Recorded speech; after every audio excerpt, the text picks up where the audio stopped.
iniciando.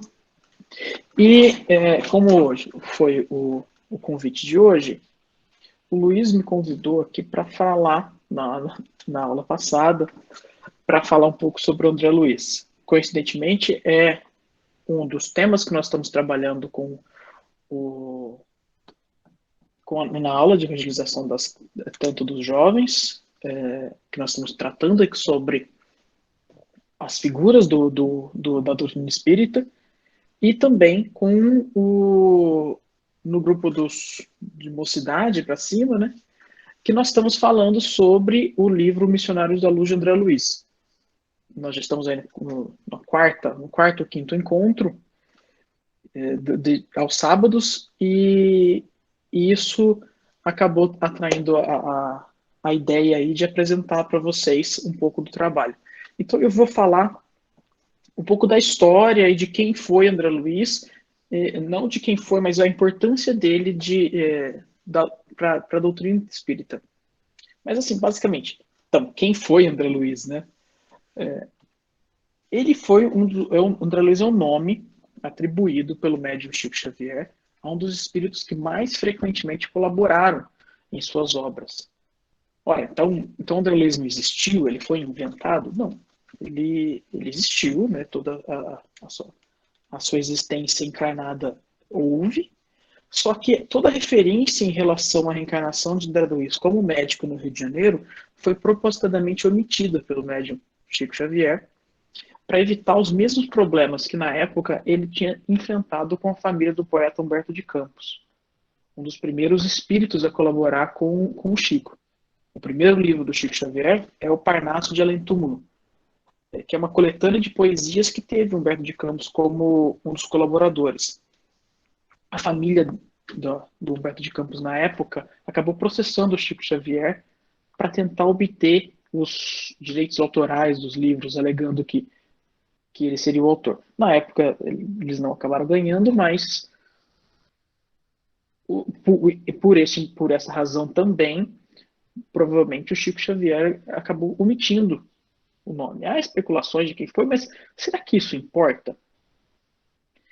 Porque justamente para demonstrar a beleza, que a beleza do trabalho do André Luiz foi o que ele desempenhou no plano espiritual, sendo que a sua última encarnação como médico foi apenas o pontapé inicial de sua história, simbolizando que a morte foi apenas o começo de sua jornada, de apresentar com detalhes aos encarnados o que foi o mundo desencarnado.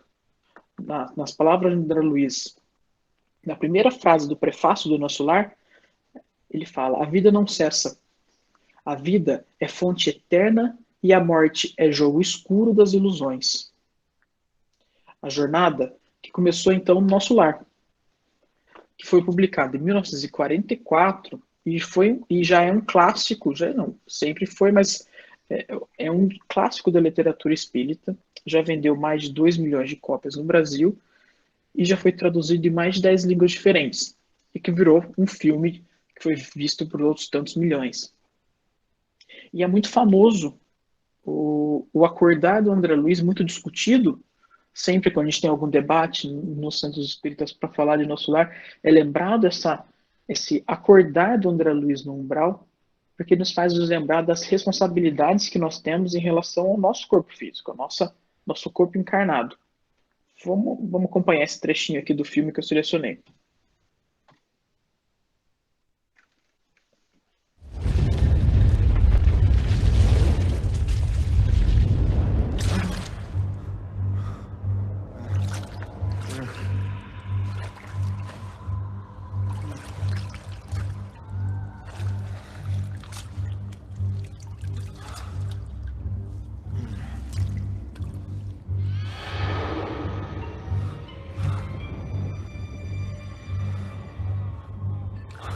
Foi como acordar de um longo sonho. E logo descobri que não pertencia mais ao mundo dos vivos.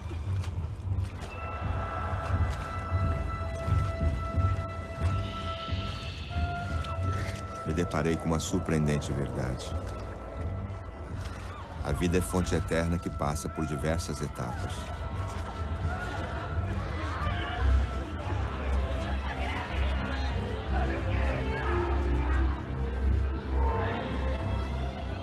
Acordei numa dimensão chamada umbral. Uma espécie de purgatório. E minha história estava apenas recomeçando.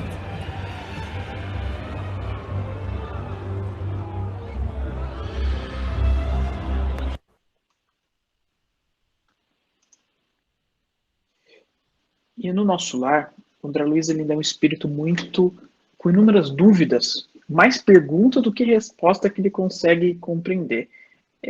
É muito interessante ver cada trecho, as dúvidas que ficam pipocando da cabeça dele, e toda hora os mentores que acompanham ele dizendo: calma, André, tudo virá ao seu tempo. Mas essa curiosidade é que também nos fascina porque são as nossas curiosidades. E é verdade, Érico, obrigado, e Pedro. O filme é o nosso lar. Mas apesar de nosso lar ainda ser perdão, e ele consegue compreender no nosso lar esse momento de, olha, eu estou cheio de dúvidas, eu não consigo entender, mas uma coisa eu consigo dizer para o mundo: eu estou vivo. E o mundo que estava começando a descobrir o que era o mundo espiritual pelas mãos mediúnicas de Chico Xavier. Lembrando novamente que o livro é de 1944. Mas apesar do livro ser o mais famoso, o Nosso Lar ser o mais famoso, a jornada aqui para explicar o mundo espiritual continua com o André Luiz na série, em que no livro Os Mensageiros, publicado também em 1944, e ele vai narrar o encontro que André Luiz teve durante 7 dias, ou seja, uma semana de trabalho, com pessoas. Então ele vai narrando encontros, narrando as histórias dessas pessoas. E é muito interessante porque se no nosso lar ainda o André estava cheio de dúvidas, ainda tinha também aquele orgulho que carregava. E o primeiro parágrafo, o primeiro capítulo dos Mensageiros é quase como um grito de libertação do André. De como ele venceu essa etapa. Se no nosso lar, o último parágrafo do nosso lar, ele termina com o governador dando o título, né, vamos dizer assim, o título de cidadão do nosso lar, ele no primeiro capítulo ele fala assim: foi assim que, eminentemente surpreendido, observei minha própria transformação no curso dos acontecimentos.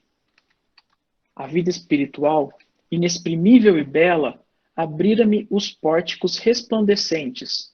Até então, viver em nosso lar como hóspede enfermo de um palácio brilhante, tão extremamente preocupado comigo mesmo, que me tornara incapaz de anotar deslumbramentos e maravilhas. Então, por isso que é importante esse esclarecimento dele no primeiro parágrafo, no primeiro capítulo, perdão. Por quê? Porque ele, ao passar o livro inteiro contando a história dos outros, ele começa a perceber que, poxa, eu sou apenas um operário. Ele deixa o orgulho de lado, pois ao ponto que ele passa a escutar as pessoas e narrar o problema que as outras pessoas, os outros espíritos estavam enfrentando, ou enfrentaram enquanto encarnados, e o que tinha ainda a enfrentar, ele acaba se tornando mais humilde.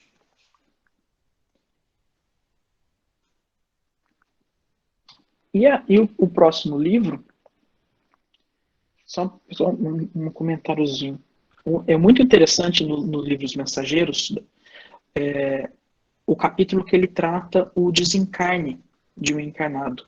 E é justamente o penúltimo capítulo, e depois ele fecha o livro, ele narra como que é o processo de desencarne e toda a assistência que o plano espiritual teve ao desencarnado. Lembra um pouco aquela cena do Ghost, quem assistiu o filme do Ghost na hora que o Patrick Swayze desencarna, em alguns momentos lembra bastante. Mas, diferentemente do que não aparece lá, o que mostra é a assistência que o plano espiritual deu naquele momento, todo o trabalho, que foi um trabalho longo, e preocupado em manter ali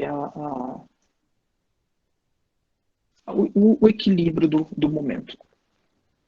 No próximo livro, de 1945, Os Missionários da Luz, o André Luiz já se apresenta muito mais esclarecido. E ele já parte para explicar dois grandes aspectos da doutrina espírita, que é a reencarnação e o perispírito. Nesse trecho a seguir aqui, o André Luiz narra o processo de reencarne de dos trabalhadores.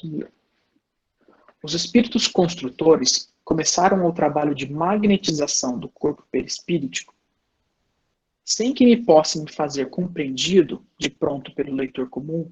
Devo dizer que alguma coisa da forma de Segismundo estava sendo eliminado. Segismundo é o espírito que estava sendo preparado para ser reencarnado. A operação não foi curta, nem simples. Identificava o esforço geral para que se efetuasse a redução necessária do perispírito. Por fim, com grande assombro meu, verifiquei que a forma de nosso amigo assemelhava-se à de uma criança. Eles foram reduzindo o perispírito do Segismundo até ele se assemelhava a uma criança, e naquele momento eles se uniram à mãe, que estava justamente no processo de fecundação e para gerar o bebê. E outra em relação ao perispírito, embora esse trecho a seguir seja do Emmanuel, ele é justamente no prefácio dos Missionários da Luz. E o mentor espiritual do Chico Xavier, que escreveu todos os prefácios dos livros de André Luiz, ele descrevendo quais são os pontos centrais dos Missionários da Luz, ele explica: o homem é um espírito eterno, habitando temporariamente o templo vivo da carne terrestre, que o perispírito não é um corpo de vaga neblina, e sim organização viva a que se amoldam as células materiais. Embora hoje a questão da reencarnação e do perispírito possa parecer muito mais esclarecida para quem acompanha a doutrina espírita, já é um assunto de longe, embora que precisa ser muito bem compreendido, e que ainda tem muita coisa a se estudar, André Luiz ilustrou em 1945, com detalhes, aquilo que o Allan Kardec trouxe com a Boa Nova do Livro dos Espíritos. E é muito importante ter essa concepção que o André Luiz apresenta nos Mensageiros. Por exemplo, no capítulo que ele fala de vampirismo, por que as influências, a troca de energias e a troca de influência entre o nosso corpo e o perispírito e o espírito. Que nós, enquanto encarnados, somos um só. Não há diferenciação. E se somos um só, temos que cuidar de todos eles. De todos esses, não só cuidar do corpo físico, como cuidar do perispírito e cuidar da alma. E uma das formas de cuidar do perispírito é manter a mente em bom equilíbrio, em bons pensamentos. Às vezes a gente tem a mania de pensar somente do ponto de vista encarnado. De achar que o que a gente come, o que a gente bebe, é que vai acabar influenciando no perispírito. Também vai. A gente vê isso nos Mensageiros, a gente vê isso no nosso lar, o quanto que o perispírito de André Luiz ficou impactado com a doença que lhe tinha fulminado na morte. Mas, nos Mensageiros da Luz, ele vai explicar o contrário também. Missionários da Luz, perdão. Ele vai explicar o contrário. Como também o perispírito acaba dando forma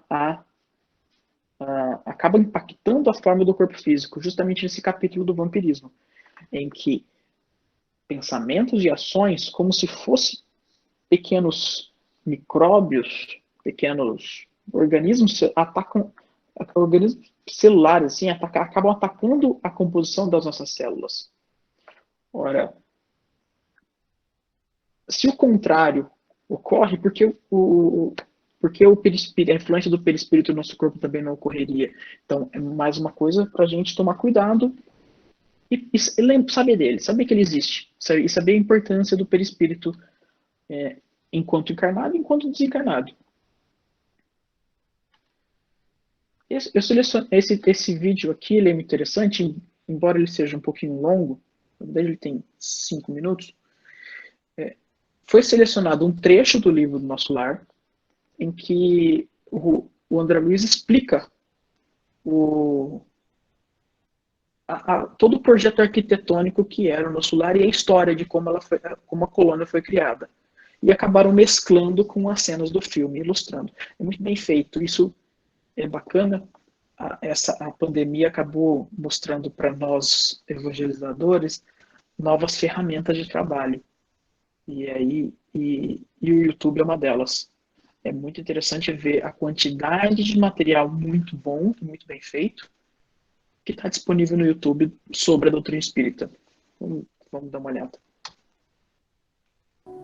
Paramos então no meio de uma praça imensa e os meus acompanhantes puseram-se a explicar. Estamos na praça do Ministério do Auxílio, André. Ministério do Auxílio? Uhum. Então aqui em Nosso Lar existe um Ministério do Auxílio? Claro. Temos aqui uma grande organização que se aperfeiçoa dia a dia na distribuição dos serviços da colônia. Assim como um Estado organizado? Mas quem administra tudo? Nosso governador espiritual. Ele mais os ministros presidem os destinos de Nosso Lar. Mas você já viu o governador durante a prece do crepúsculo, não se lembra?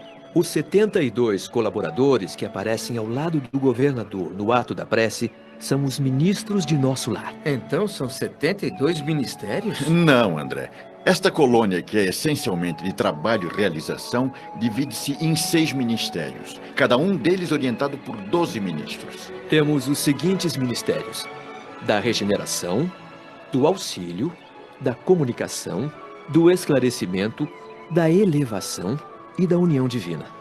Regeneração, auxílio, comunicação, esclarecimento, elevação e... União divina. Os 4 primeiros ministérios são os que nos aproximam das esferas terrestres.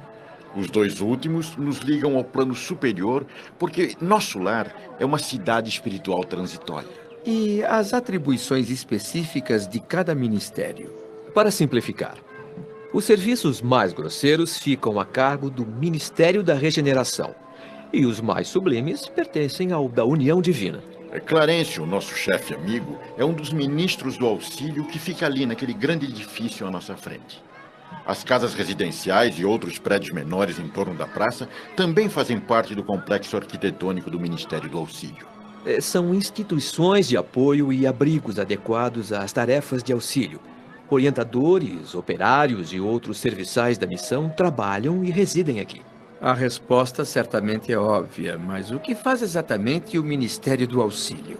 Atende os enfermos, ouve suas súplicas, seleciona preces, prepara reencarnações terrenas, organiza turmas de socorro aos habitantes do umbral e também aos que choram na terra. Enfim, aqui se estudam soluções para todos os processos ligados ao sofrimento. Estou inteiramente pasmo. Nunca imaginei sequer a possibilidade de organizações tão completas depois da morte do corpo físico. Sabe, a verdade, André, é que o homem, quando encarnado, não percebe que toda manifestação de ordem no mundo procede do plano superior. Não existe uma organização realmente útil na Terra que não tenha tido sua inspiração inicial vinda de cima. O pensamento humano torna-se potencial criador quando intuído pelas esferas mais altas. Eu vejo que agora estamos numa outra praça toda jardinada. Nunca vi nada mais lindo em toda a minha vida. Aquele palácio é magnífico. As torres parecem atingir o céu. Você está diante do Palácio do Governo de Nosso Lar, André. Aqui é o ponto de convergência dos 6 ministérios. Todos partem da governadoria estendendo-se em forma triangular. Ali vive o nosso generoso governador. 3.000 funcionários colaboram com ele na administração da colônia. Sendo que ele próprio é o mais incansável de todos os trabalhadores, mais fiel do que todos nós reunidos. Os ministros costumam sair em excursões noutras esferas para renovar energias, ganhar mais conhecimento. Nós, às vezes, temos algum entretenimento, mas o governador nunca dispõe de tempo para isso. Lísia tem razão. O governador nos obriga a tirar férias periódicas, enquanto ele mesmo nem repousa direito, até no que se refere às horas de sono. Mas a colônia toda percebe que a glória do nosso governador é o trabalho permanente, André. Eu mesmo estou aqui há 40 anos e jamais o vi numa festividade pública, a não ser nas assembleias de prece. Mas já pude ver que o pensamento e a assistência carinhosa do governador atingem a colônia em peso através da sua imagem projetada. Com muita justiça, ele está governando nosso lar há 114 anos. Aliás, a comemoração foi há pouco tempo. Exatamente aqui onde está a governadoria, os fundadores de nosso lar começaram a trabalhar na construção da colônia. Mas então, quer dizer que nosso lar também tem a sua história como as grandes cidades da Terra? Nem poderia ser diferente, André. Estamos num dos planos vizinhos ao planeta Terra. E cada um desses planos possui natureza específica. A colônia Nosso Lar foi fundada por portugueses distintos, desencarnados no Brasil durante o século XVI. Segundo consta dos nossos arquivos no Ministério do Esclarecimento, a luta dos pioneiros foi exaustiva no começo. Luta? Mas como assim? Quem dominava o lugar? Na Terra existem grandes extensões de áreas inóspitas. Aqui também temos vastas regiões de potencial inferior. Os problemas iniciais de fundação da colônia foram desanimadores, até para os espíritos fortes. Havia por aqui selvícolas, entidades rudimentares dificultando os trabalhos numa situação parecida com a que os colonizadores europeus enfrentavam no planeta. A grande diferença é que por lá empregavam-se a violência, a guerra e a escravidão, enquanto que aqui se cultivava o serviço perseverante, a solidariedade fraterna e o amor espiritual.